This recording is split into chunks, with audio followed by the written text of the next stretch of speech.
नमस्कार, स्वागत है आपका। बात करने वाले हैं आज बीएनएसएस की। क्लास नंबर है सेकंड। इससे पहले आपको बता दें कि वीएनएस हम समाप्त कर चुके हैं। AIVE20 का नोटिफिकेशन आ चुका है चैनल के माध्यम से। कल ही सूचना दे दी गई थी। अब आपको एक दिन में दो क्लासें तो मिलेगी और रेगुलर मिलेगी। हो सकता है किसी दिन 3 क्लासें भी देखने के लिए मिल जाए, क्योंकि अब हो जाओ तैयार। एग्जाम डेट आपके सामने है 30 नवंबर। अब हमें ना कुछ सोचना है ना किसी का इंतजार करना है।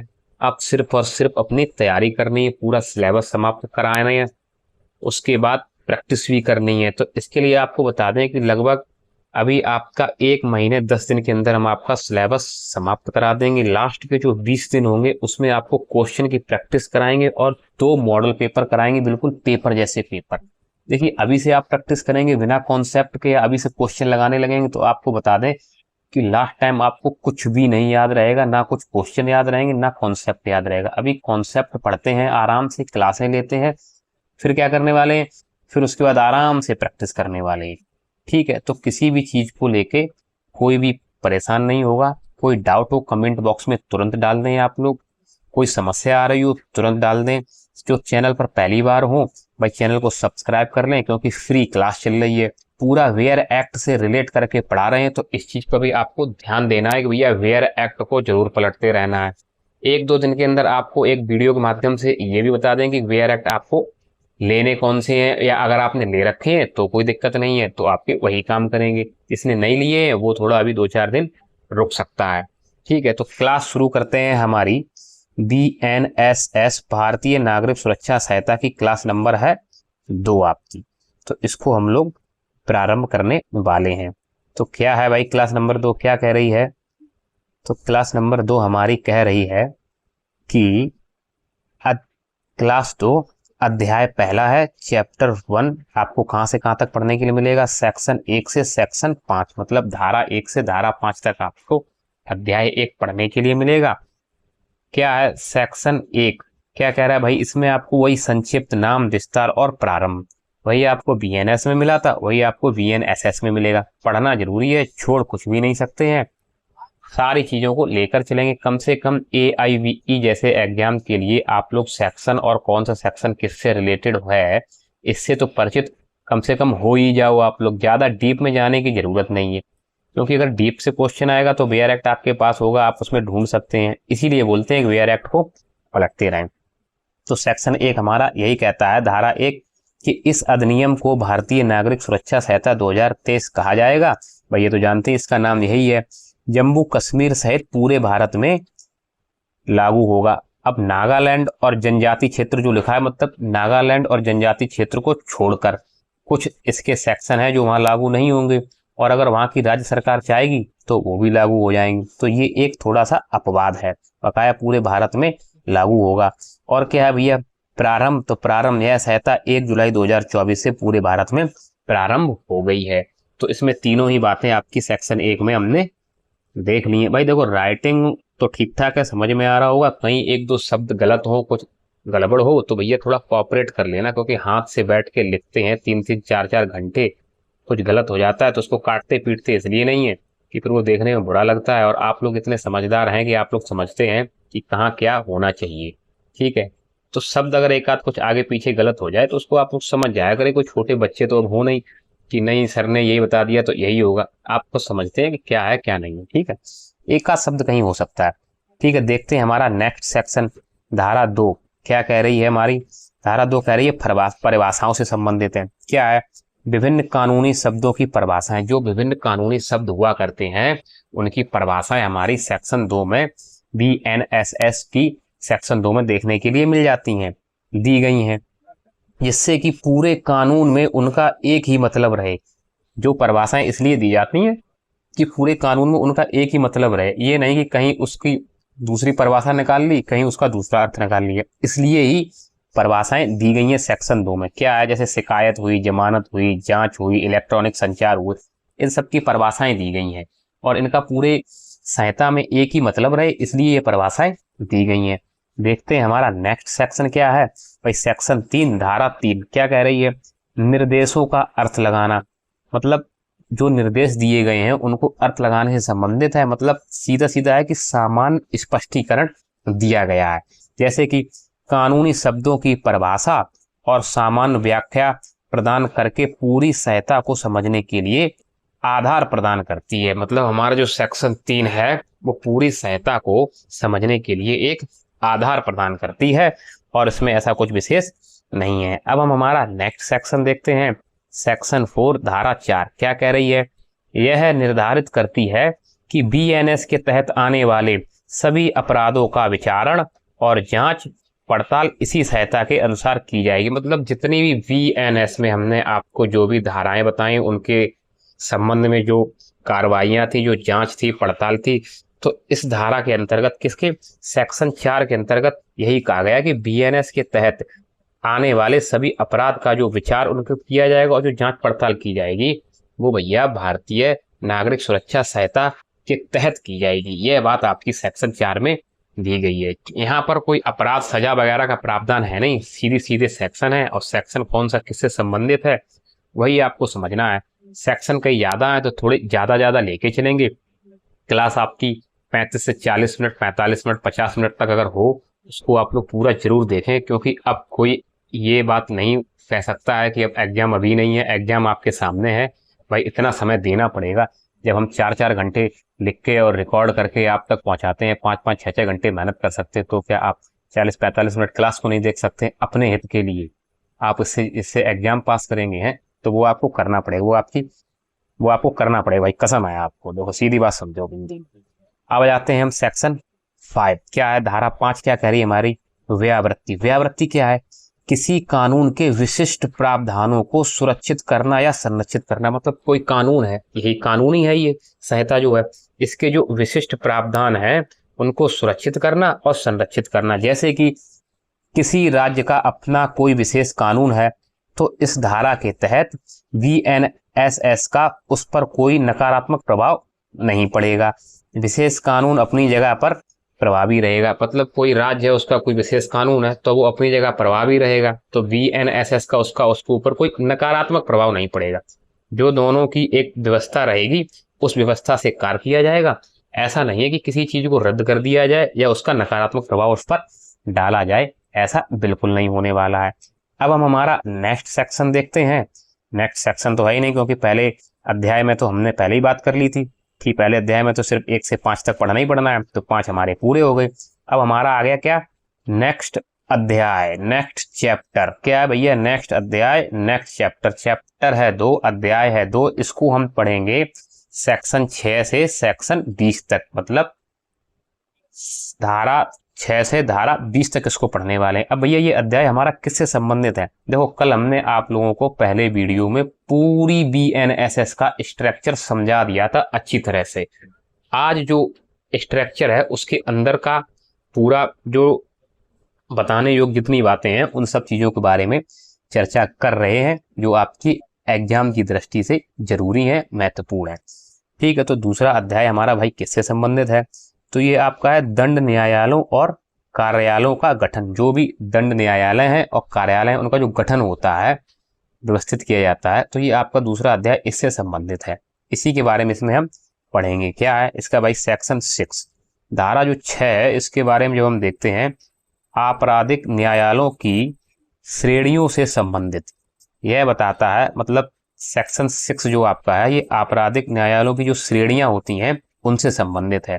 क्या बताता है? यह बताता है कि उच्च न्यायालयों के अलावा प्रत्येक राज्य में कौन कौन से आपराधिक न्यायालय मौजूद रहेंगे। मतलब जो उच्च न्यायालय है वो तो है ही, उसके अलावा कौन कौन से न्यायालय प्रत्येक राज्य में आपके मौजूद रहेंगे। तो इन बातों को, इनके बारे में बताता है। कौन बताता है? सेक्शन 6। क्या बताता है भाई? इनके अलावा आपके जैसे कि सेशन न्यायालय। सेशन न्यायालय क्या है? सेशन न्यायालय सत्र न्यायालय एक ही बात है। सत्र न्यायालय प्रथम वर्ग न्यायिक मजिस्ट्रेट, ठीक है, महानगर मजिस्ट्रेट जो महानगर क्षेत्रों में होते हैं। द्वितीय वर्ग न्यायिक मजिस्ट्रेट, ठीक है, कार्यपालक मजिस्ट्रेट।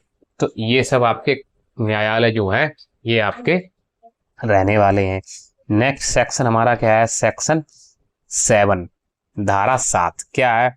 यह धारा न्याय प्रशासन को सुचारू बनाने के लिए राज्य सरकार को राज्यों के भीतर न्यायिक अधिकार क्षेत्र को परिभाषित करने और बदलने का अधिकार देती है। सीधी बात समझिए, धारा 7 हमारी जो भारतीय नागरिक सुरक्षा संहिता की है वो क्या करती है, जो न्याय प्रशासन है उसको सुचारू रूप से चलाने के लिए राज्य सरकार और राज्यों के भीतर जो न्यायिक अधिकार क्षेत्र को बदलने का अधिकार, परिभाषित करने और बदलने का अधिकार देती है। यही आपकी सेक्शन 7 के अंतर्गत बताया गया है। अब हम हमारा नेक्स्ट सेक्शन देखते हैं। सेक्शन है 8, मतलब धारा 8 क्या कह रही है, सेशन न्यायालय मतलब सत्र न्यायालय से संबंधित है। सेक्शन 8 आपका सेशन न्यायालय मतलब सत्र न्यायालय से संबंधित है। एक राज्य का उच्च न्यायालय किसी भी सत्र खंड के लिए सत्र न्यायालय का गठन कर सकता है। मतलब एक राज्य का जो उच्च न्यायालय है तो किसी भी, क्या कहा गया, किसी भी सत्र खंड के लिए सत्र न्यायालय का गठन कर सकता है। ऐसी शक्ति उच्च न्यायालय के पास है। तो ऐसा किसमें कहा गया है, सेक्शन 8 धारा 8 में कहा गया है। नेक्स्ट सेक्शन हमारा है सेक्शन 9 धारा 9। क्या कह रही है कि आपराधिक मामलों के लिए न्यायिक मजिस्ट्रेटों के न्यायालयों की संरचना और शक्तियों को परिभाषित करती है, जिसमें विशेष न्यायालयों की स्थापना का प्रावधान भी शामिल है। तो भाई सेक्शन 9 धारा 9 हमारा यही कह रही है भैया कि क्या कह रही है कि जो आपराधिक मामलों जो होते हैं, जो उनके लिए न्यायिक मजिस्ट्रेटों और न्यायालयों की जो संरचना होती है तो उनको जो शक्तियों जो दी जाती है उसको परिभाषित करती है, जिससे विशेष न्यायालयों की स्थापना का प्रावधान भी शामिल होता है। उसी में विशेष न्यायालयों की स्थापना का प्रावधान भी शामिल है। ठीक है, अब हम हमारा नेक्स्ट सेक्शन देखते हैं। सेक्शन है 10 धारा है 10। क्या कह रही है, मुख्य न्यायिक मजिस्ट्रेट और अपर मुख्य न्यायिक मजिस्ट्रेट की नियुक्ति और उनकी शक्तियों से संबंधित है। मतलब जो हमारे मुख्य न्यायिक मजिस्ट्रेट और अपर मुख्य न्यायिक मजिस्ट्रेट हैं उनकी जो नियुक्ति हुआ करती हैं और उनकी जो शक्तियां हुआ करती हैं ये उससे संबंधित है, उसी के बारे में बात करती है। क्या करती है, धारा 10 सेक्शन 10। आप कम से कम इन धाराओं से ऐसे परिचित होने चाहिए कि आपको चीजें पता होनी चाहिए कि कौन से अध्याय में क्या आ रहा। इसका भी एक कोशिश करेंगे चार्ट बना के देने का, जैसा मैंने BNS का चार्ट बना के दिया है। वो वीडियो बहुत चला, बहुत लोगों ने उसे पसंद किया है, अच्छा वीडियो चला। इसकी भी कोशिश करेंगे एक चार्ट बनाने की और आपको देने की। तो बिल्कुल भी परेशान नहीं होना है, बस चैनल पर बने रहना है, जुड़े रहना है, पढ़ते रहना है लगातार। प्रैक्टिस भी कराने वाले हैं, सब कुछ कराने वाले हैं। ठीक है, अभी कल तो नोटिफिकेशन आया ही है, तो अभी इतना जल्दी परेशान होने की ज़रूरत नहीं है। अभी आप लोगों को एकदम से लग रहा होगा और 2-4-5 दिन बाद आप लोग भी शांत हो जाओगे। पता है जब नोटिफिकेशन आता है तब 2-4-5 दिन 10 दिन के लिए एकदम से आता है कि अरे ये तैयारी तैयारी तैयारी, और फिर एक लोग आप लोग शांत हो जाते हैं। तो वो शांत नहीं होना है, वो जुनून बरकरार रखना है एग्जाम तक। जो जुनून अभी है यही आपका 30 नवंबर को जब पेपर देने जा रहे हो तब होना चाहिए। नेक्स्ट सेक्शन अब देखते हैं। नेक्स्ट सेक्शन हमारा है 11 धारा 11। क्या है, उच्च न्यायालयों को कुछ शर्तों के तहत विशेष न्यायिक मजिस्ट्रेट नियुक्त करने का अधिकार देती। जो उच्च न्यायालय है को कुछ शर्तों के तहत जो है न्यायिक मजिस्ट्रेट जो है नियुक्त करने का अधिकार देती है। नेक्स्ट सेक्शन हमारा है धारा 12। क्या कहती है, हाई कोर्ट के नियंत्रण के अधीन समय समय पर उन स्थानिक सीमाओं को तय कर सकता है जिसके भीतर उस श्रेणी के मजिस्ट्रेट अपने अपने अधिकार प्रयोग करेंगे। मतलब सीधी बात है कि हाई कोर्ट के जो नियंत्रण के अधीन जो चीजें हैं वो समय समय पर उन स्थानिक सीमाओं को तय कर सकता है जिसके भीतर उस श्रेणी के मजिस्ट्रेट अपने अधिकार प्रयोग करेंगे। मतलब जो अलग अलग श्रेणी के मजिस्ट्रेट होते हैं, प्रथम श्रेणी के, द्वितीय वर्ग श्रेणी के मजिस्ट्रेट और आपके मुख्य अपर मजिस्ट्रेट, तो उन सबकी अपनी अलग अलग शक्तियां होती हैं। तो वो समय समय पर किस अधिकार क्षेत्र में कैसे प्रयोग करेंगे, तो इस चीज का जो प्रावधान है आपका सेक्शन 12 धारा 12 में दिया गया है। अब हम हमारा नेक्स्ट सेक्शन देखते हैं। सेक्शन 13 धारा 13 क्या कहती है, यह धारा न्यायिक मजिस्ट्रेटों की अधीनस्थता, ये गलत लिख गया है यहाँ पर, इसको मैंने कट इसलिए नहीं किया क्योंकि गंदा लिखता है इसलिए। अधीनस्थता से संबंधित है। यह धारा मजिस्ट्रेटों के पदानुक्रम को परिभाषित करती है। जो मजिस्ट्रेटों का पद का क्रम होता है, अपर अपर न्यायाधीश, उसके बाद प्रथम श्रेणी वर्ग के मजिस्ट्रेट, द्वितीय श्रेणी वर्ग, तो ये जो क्रम होता है, इस क्रम को और इस अधीनस्थता से संबंधित है और इसी क्रम को ये परिभाषित करती है। ये चीज किसमें है? ये भैया सेक्शन 13 धारा 13 करती है ऐसा। नेक्स्ट सेक्शन हमारा है सेक्शन 14। धारा 14 जो है वो क्या कर रही है भाई, उसको हम देखेंगे। तो धारा जो 14 हमारी जो है कार्यपालक मजिस्ट्रेटों की शक्तियों और नियुक्तियों से संबंधित है। जो कार्यपालक मजिस्ट्रेट हैं उनकी जो शक्तियां रहती हैं और उनकी जो नियुक्तियां हुआ करती हैं, उनसे ये हमारा सेक्शन 14 जो है धारा 14 संबंधित है। क्या है? यह धारा पद हुआ, नाम हुई, नियुक्ति हुई और अधिकार क्षेत्र जो होते हैं कार्यपालक मजिस्ट्रेटों के, उन सबको परिभाषित करती है। ये सारी चीजें आपको सेक्शन 14 में देखने के लिए मिलेंगी। देखिए ज्यादा डीप में जाने की जरूरत नहीं है, और डीप में जाना चाहते हैं वेयर एक्ट आपके पास है, आप वेयर एक्ट में देख सकते हैं। क्यों? क्योंकि वेयर एक्ट तो आप वहां लेकर जाने ही वाले हैं। सीधी बात समझिए, वो कहावत एक सुनी है, जहाँ काम करे सुई का करे तलवार। तो जो हमारा काम सुई से चल रहा है तो भैया तलवार को अपने पास रखो, तलवार को निकालने की जरूरत नहीं है। सुई से काम चल रहा है, तलवार की क्या जरूरत है? जब ऊपर ऊपर हम पढ़ के सेलेक्टेड पढ़ के एआईबी को पास कर सकते हैं, काहे के लिए इतना डिटेल में जाना? इतना समय भी नहीं है, ठीक है। और अगर डिटेल की कहीं जरूरत पड़ जाएगी, ओपन बुक एग्जाम है, वेयर एक्ट तो लेकर ही जाएंगे, तो वहाँ वेयर एक्ट भी पलट लिया जाएगा। अब वेयर एक्ट में कौन सी चीज कहाँ दी गई है, इसकी जानकारी के लिए भैया आप लोगों को वेयर एक्ट तो पलटना पड़ेगा। भाई 2-3 घंटे तो समय दीजिए कम से कम एग्जाम पास करने के लिए। 1-1.5 घंटे की मेरी क्लासें रहती हैं, 1-1.5 घंटे आप अपना वेयर एक्ट पलटते रहिए। क्या है, किसी दिन क्लास ज्यादा हो उस दिन मत पलटना वेयर एक्ट, जिस दिन क्लास 1 हो उस दिन थोड़ा ज्यादा देर वेयर एक्ट पलट लेना। एक शेड्यूल तो कम से कम बनाओ, आप टाइम टेबल एक बनाइए। अब हम देखते हैं हमारा नेक्स्ट सेक्शन धारा 15। सेक्शन 15 क्या कहता है भैया? तो सेक्शन 15 की जब हम बात करते हैं तो धारा 15, यह धारा राज्य सरकार को कुछ खास क्षेत्रों या कार्यों के लिए विशेष कार्यपालक मजिस्ट्रेट नियुक्त करने का अधिकार देती है। मतलब जो राज्य सरकार है उसको कुछ खास क्षेत्रों या कार्यों के लिए विशेष कार्यपालक मजिस्ट्रेट को नियुक्त करने का अधिकार कौन देता है? सेक्शन 15 धारा 15 देती है, ठीक है। अब बात करने वाले हैं सेक्शन 16 धारा 16 की। क्या है भैया? यह धारा सुनिश्चित करती है कि कार्यकारी मजिस्ट्रेटों की शक्ति और अधिकार क्षेत्र स्पष्ट रूप से परिभाषित हों और वे अपने निर्धारित भौगोलिक क्षेत्र में ही काम करें। मतलब सेक्शन 16 जो आपका बीएनएसएस का है वो ये कहता है कि जो कार्यकारी मजिस्ट्रेट हैं उनकी शक्तियां और अधिकार क्या हैं ये स्पष्ट हो, जिससे वो उनका सही से प्रयोग कर सकें।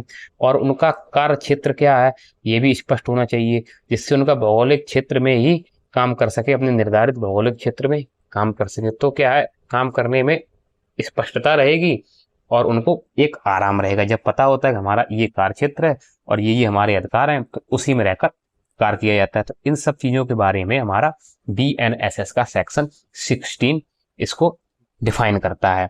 अब हम हमारा नेक्स्ट सेक्शन देखते हैं, सेक्शन 17 धारा 17 क्या कह रही है भाई? कार्यपालक मजिस्ट्रेटों का अधीनस्थ होना से संबंधित है। मतलब सभी कार्यपालक मजिस्ट्रेटों को जिला मजिस्ट्रेट के अधीन रहकर काम करना होगा। भैया जो जिला मजिस्ट्रेट होता है और जितने भी कार्यपालक मजिस्ट्रेट वगैरह होते हैं, इन सबको जिला मजिस्ट्रेट के अंदर रहकर कार्य करना पड़ेगा।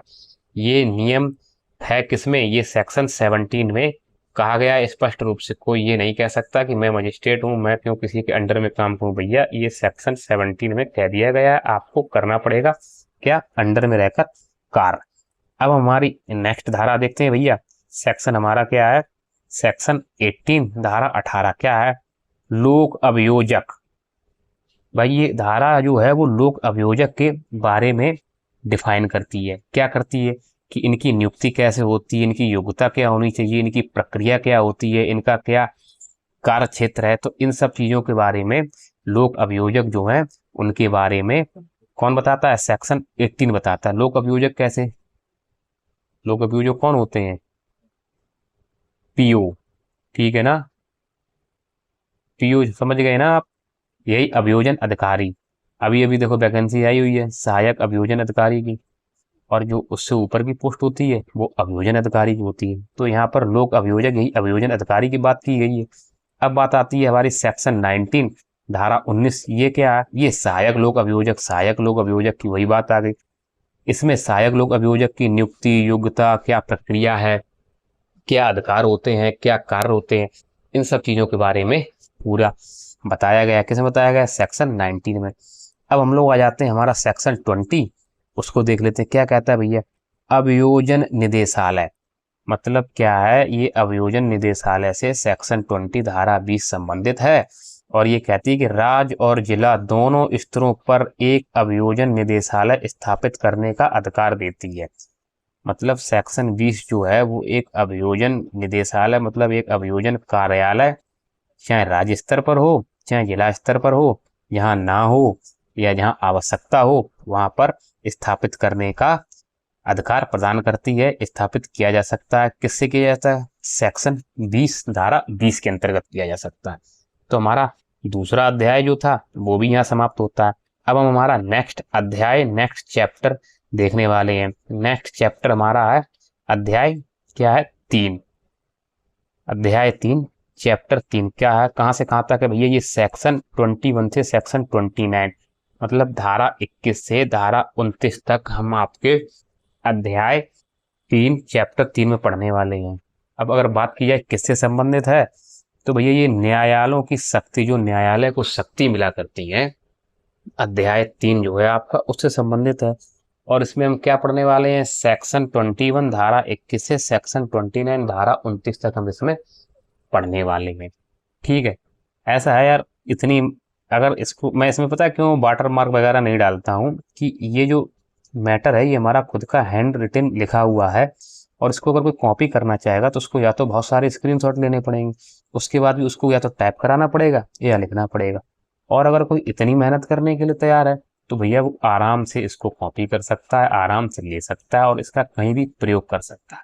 मुझे इसमें कोई दिक्कत नहीं, जो इतनी मेहनत करके काम करना चाहता है तो भैया वो काम करे, मुझे कोई इसमें दिक्कत नहीं है। हम कर रहे हैं, दूसरा भी मेहनत कर सकता है। मैं जो कर रहा हूँ, मैं भी बुक्स वगैरह हुआ, आपका ऑनलाइन माध्यम हुआ, वेयर ऐप हुआ, सबको देख कर फिर आप लोगों के लिए क्या लाइन सही रहेगी, क्या सेलेक्ट करना है, वो सब करके ही तब मैं अपना हाथों से लिखकर हैंड नोट्स बना रहा हूँ ये। ठीक है, इसमें काफ़ी टाइम लगता है, मेहनत लगती है, तो भैया क्लास को देखा करो, लोगों को शेयर किया करो, और एक फीडबैक तो दे दिया करो, कम से कम लाइक भी कर दिया करो। मैं बोलता नहीं हूँ, अब बोल रहा हूँ तो इतना कम से कम कर ही देना, अभी तुरंत लाइक कर दो। लाइक करने वाली ऐसी कोई बात नहीं। चैनल को सब्सक्राइब जरूर करो। कोई साथी अधिवक्ता हो तो भाई उसको शेयर जरूर करो, वो भी फ्री में तैयारी करे, वो भी फायदा ले। अधिवक्ताओं की यूनियन जो है वो दिखना चाहिए ना कि यहाँ काम अच्छा चल रहा है। ठीक है, तो अब हम बात करने वाले हैं हमारे सेक्शन 21 के बारे में। धारा 21 क्या कहती है, उन न्यायालयों के बारे में बताती है जिसके द्वारा अपराधों का विचारण मतलब ट्रायल किया जा सकता है। यह धारा आपराधिक मामलों की सुनवाई के लिए अदालतों के अधिकार क्षेत्र का निर्धारित करती है। मतलब सीधी बात है कि सेक्शन 21 जो है उन न्यायालयों के बारे में बताती है जहां अपराधों का विचारण ट्रायल किया जाता है, और क्या है, आपराधिक मामलों की सुनवाई व अदालतों के अधिकार क्षेत्र को निर्धारित करती है। तो ये सारी चीजें क्या करता है, सेक्शन 21 धारा 21 करता है ये। अब हम हमारा नेक्स्ट सेक्शन देखते हैं। तो भाई यहाँ पर ये सेक्शन जो है ऊपर नीचे हो गया, तो पहले हम देख लेते हैं सेक्शन 22, उसके बाद देखेंगे 23 और 21 हम लोग देख चुके हैं। तो भैया सेक्शन 22 धारा 22 क्या कहती है, तो धारा 22 कहती है कि उच्च न्यायालयों और सत्र न्यायाधीश को सजा सुनाने की शक्तियां प्रदान करती है। भैया जो उच्च न्यायालय हुए और आपके जो न्यायाधीश हुए, आपके सत्र न्यायाधीश, इन ये लोग जो सजा देते हैं तो इनको ये शक्तियां जो होती है ना सजा देने की, अपने मन से तो सजा दे नहीं सकते भाई, सजा देने की इनको क्या है, इनको शक्तियां प्रदान है, कानून द्वारा शक्तियां प्रदान। तो ये शक्तियां जो उन्हें प्रदान की जाती हैं, तो भैया ये आपकी यही भारतीय नागरिक सुरक्षा संहिता VNSS की धारा 22 सेक्शन 22 के अकॉर्डिंग इनको ये शक्तियां प्रदान है। तो इसी के बारे में यहाँ पर बात की गई है। अब हम देखते हैं हमारी नेक्स्ट सेक्शन क्या था, 23। ये 23 है, ये क्या कह रहा है, मजिस्ट्रेटों द्वारा सजा सुनाने की शक्तियों से संबंधित, ये मजिस्ट्रेटों द्वारा जो सजा सुनाई जाती है उनकी शक्तियों से संबंधित है। 22 आपका जो था वो था आपका उच्च न्यायालय और सत्र न्यायाधीश को सजा सुनाने की जो शक्तियां होती हैं उससे संबंधित था, और यहाँ ये जो मजिस्ट्रेट जो सजा सुनाते हैं उनकी जो शक्तियां होती हैं उससे संबंधित है। अब इसमें क्या है, इसमें यह है कि किस श्रेणी का मजिस्ट्रेट किस तरह के कारावास, अवधि, जुर्माना जैसी सजा दे सकता है। मतलब जो मजिस्ट्रेट होते हैं इनमें जो श्रेणियां होती हैं वो श्रेणी के हिसाब से ही सजा का प्रावधान है। ऐसा नहीं है कि कोई भी मजिस्ट्रेट कोई भी सजा दे दे। द्वितीय श्रेणी का मजिस्ट्रेट और ये कहो कि कारावास की सजा दे दे आजीवन या मृत्युदंड की सजा दे दे, नहीं दे सकता। मृत्युदंड हुआ, आजीवन कारावास जैसी सजा जो होती है जो अपर मजिस्ट्रेट होता है वही दे सकता है। प्रथम श्रेणी का मजिस्ट्रेट आपका 3 वर्ष तक की सजा, 50,000 रुपये जुर्माना तक जैसी सजा दे सकता है। द्वितीय श्रेणी का मजिस्ट्रेट आपका जो है वो 1 वर्ष जैसी सजा और 10,000 रुपये तक के जुर्माने की सजा दे सकता है। अब इसके बारे में अगर डिटेल में पढ़ना है तो भैया आप लोग वीआर एक्ट उठा सकते हैं और वीआर एक्ट में आप लोग देख सकते हैं सारी चीज़ें, और नहीं तो डिटेल में हम आपको पढ़ाएंगे। AIVE एग्जाम हो जाएगा उसके बाद फिर एक बार BNS से लेके तीनों आपराधिक कानून एकदम डिटेल में पढ़ाएंगे। एक वीडियो में 2 से 3 सेक्शन सिर्फ कवर किया करेंगे जिससे कि उसमें कोई भी चीज छूटनी ना पाए, सारी चीजें डिटेल में बताएंगे आपको। अभी क्या है, अभी भैया AIVE जैसे एग्जाम के लिए इतना काफी है, इतना ही हम लोग देखेंगे। अगर कहीं फंसते हैं तो वीआर एक्ट हमारे पास होगा तो वहां उठा के हम लोग तुरंत देख लेंगे। तो इन दोनों में ये अंतर भी समझ लो क्या है। अंतर यही है कि सेक्शन 22 जो आपका है वो उच्च न्यायालय और सत्र न्यायाधीश को सजा सुनाने की शक्तियां प्रदान करता है, और सेक्शन जो 23 आपका वो मजिस्ट्रेट जो सजा सुनाया करते हैं, तो उन मजिस्ट्रेट में जो आपकी क्या रहती है, श्रेणी रहती है कि कौन सा श्रेणी का मजिस्ट्रेट किस श्रेणी की सजा सुनाएगा। तो ये आपका श्रेणियों से संबंधित है, मजिस्ट्रेट को सजा सुनाने की जो शक्तियां हैं और उनमें जो श्रेणी रहती है उनसे संबंधित है। अब हम हमारा नेक्स्ट सेक्शन देखते हैं, सेक्शन 24 धारा 24 क्या कह रही है। धारा 24 कह रही है कि जुर्माने का भुगतान न करने पर कारावास की सजा का प्रावधान करती है। जैसे कि जब किसी को सजा सुनाई जाती है और जुर्माना लगा दिया जाता है और जब वो व्यक्ति उस जुर्माने की अपराधी क्या है भुगतान नहीं करता है, तो उस जुर्माने के अकॉर्डिंग जो सजा निर्धारित होती है उस हिसाब से न्यायाधीश मजिस्ट्रेट लोग क्या करते हैं, सजा बढ़ा दिया करते हैं। ऐसा नहीं है कि मतलब कि आपने कह दिया कि हम सर जुर्माना देने लायक नहीं, हमारे पास पैसे नहीं है तो तुम्हें जुर्माना माफ कर दिया जाए। कोई बात नहीं, सजा दे दी जाएगी। 1 वर्ष की सजा 2,000 रुपये जुर्माना है। अब आप जुर्माना नहीं दे रहे, 1 वर्ष 1 महीने की सजा हो जाएगी, 1 महीने और बंद रहो 2,000 रुपये के चक्कर में। तो है ना, ये प्रावधान है, ये इसीलिए किया गया है कि व्यक्ति अपनी सजा से बच ना पाए।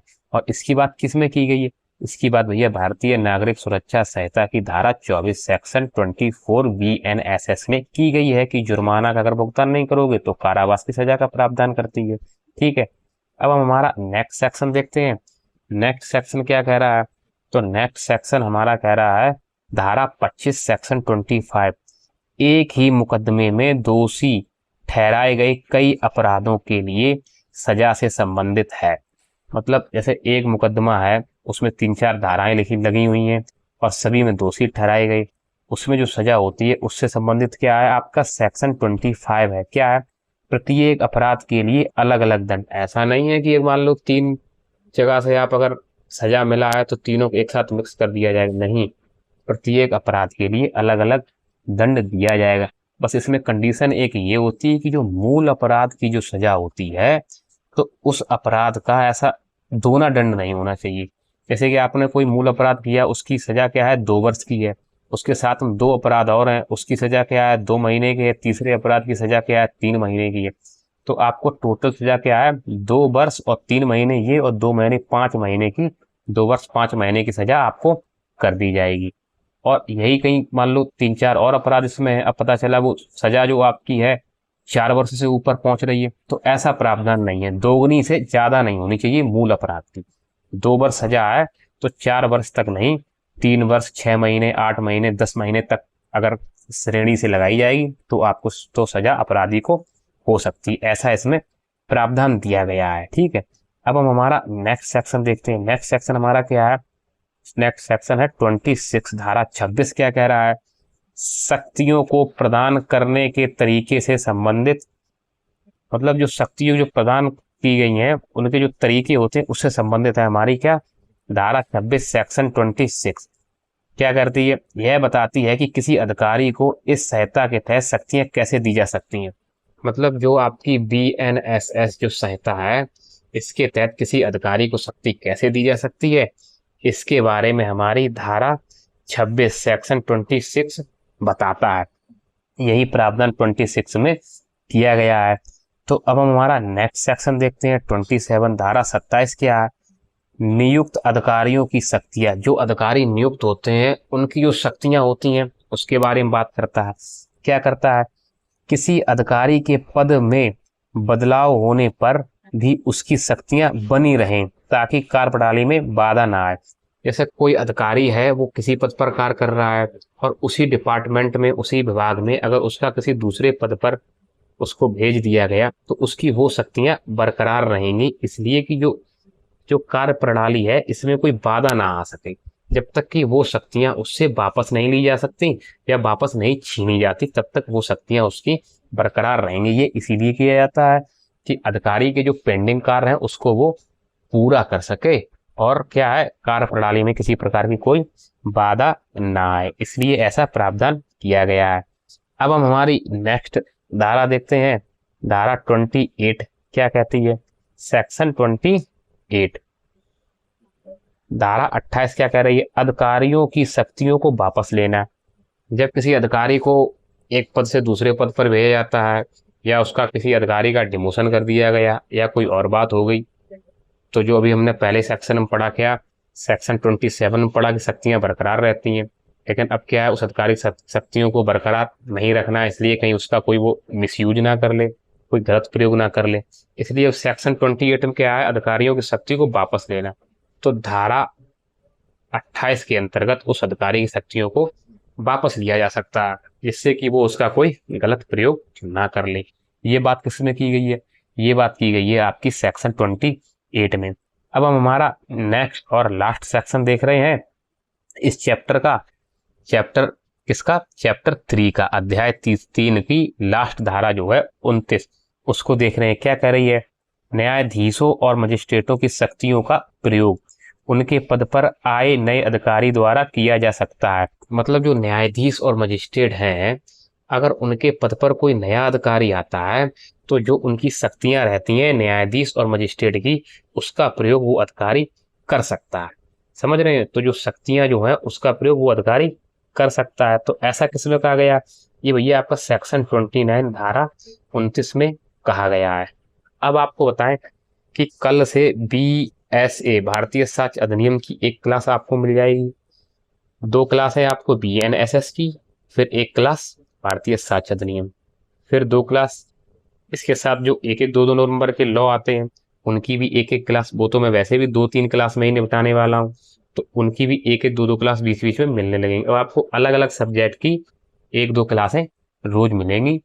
सारी चीज़ें हमारे अंडर कंट्रोल है, सिलेबस में जितना दिया गया है सारा कुछ पढ़ाया जाएगा, प्रैक्टिस भी कराई जाएगी। बस आप इतनी मेहनत जो हम कर रहे हैं इसको ज़्यादा से ज़्यादा शेयर इसलिए कर दें कि AIVE के एग्जाम के बाद इन वीडियो को कोई नहीं देखेगा, उससे पहले जितने ज़्यादा से ज़्यादा लोगों के पास पहुंच जाए, लोग इसका फ़ायदा उठा लें, उतना ही अच्छा रहेगा। भाई फ्री में क्लास चल रही है तो ज़्यादा लोग इसका फ़ायदा उठाएं, इतना आप लोग ज़रूर करें। चैनल पर बने रहें, वीडियो को देखने के लिए बहुत बहुत धन्यवाद।